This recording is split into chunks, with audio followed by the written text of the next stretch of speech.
girl. You better go. So Betty is so hot at this point. She's like, look, my man ain't gonna ride for me. He's a bitch. He took my money. This black lady, I can't beat her. I need somebody else who's gonna handle this work for me. So she decided to call her side nigga the milkman. See, that's why people be saying, oh, yeah, mom had a baby with the milkman. That should be true. The milkmans be sliding the DMs. That was the DMs before the DMs. Sliding in with them gallons of milk. How many pints you need today, Miss Johnson? So at this point, the family is like pretty much at their wits' end.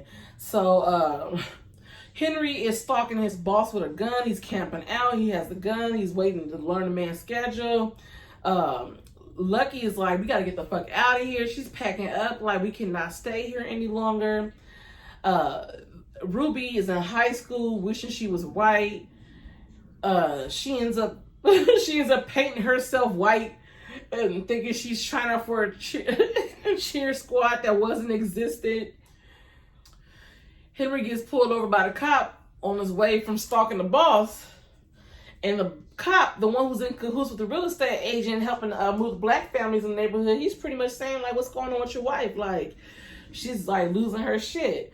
And Henry does not like, I can call my wife crazy, but you can't call my bitch crazy. Like, don't do that. Don't do that.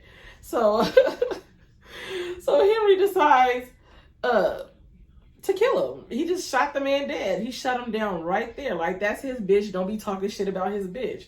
And Henry was actually able to get away. Like, I was so scared that a nosy ass Karen or Kevin, I don't know what they call him, was going to pop out the seat and catch his ass. But no, he was able to skirt off on them bitches. And I'm so happy because that cop was dirty. And you know what? I'm not going to sit here condoning the killing of no cops. Let me not say that. But that cop was a dirty ass. He was dirty for both sides. So both sides was doing better without his ass, in my opinion. So Henry kills the cop. He's fleeing like, okay, shit, I got to get home. Lucky's like, I'm ready to get up out of here. Ruby runs in the house and she's covered in white paint looking stupid. Gracie is over here arguing with Miss Vera. Like, shit is just hitting the damn fan. They're like, we got to get the fuck up out of here. But before they can even get up out of there, the neighbors decide, we got to check their asses. The neighbors pull up on their asses. And as they're running out, Lucky went to go grab her chest of, like, she had like a chest made with her precious things, and the skeleton of little baby Chester falls out.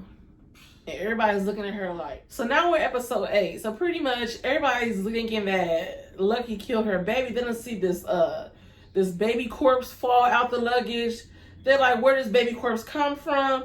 What the hell is going on here? So, of course, her family knows what happened, but the rest of the neighborhoods are like, where does corpse come from? She's crazy. She killed her baby. So the episode starts off with Lucky being put in an insane asylum. The mental hospital is just full of black women, She sees the former neighbor who lived there before them, who killed her kids. She sees the other neighbor who lived around the corner from her. She's seeing all these black women in there, and we're noticing that they all have scars on their head. They are all getting lobotomies. So Henry's still trying to hold his wife down. He's like, I wanted to show her that I'm here to support her, but the staff is like, nah, you don't need to see her. They're telling her, your family don't want to see you. So Lucky is just in there hopeless, and she sees she's about to give a lobotomy, and she's seeing the zombies are turning to after they're getting a lobotomy. So Lucky's just feeling hopeless at this point. So then we have Betty. Betty decides, okay, like, we got the lady in the mental hospital, but the rest of that family still gotta go. She goes to her side nigga's house, the milkman. She goes to his farm, and decides to go solicit him because he already made it clear, like, hey, shh.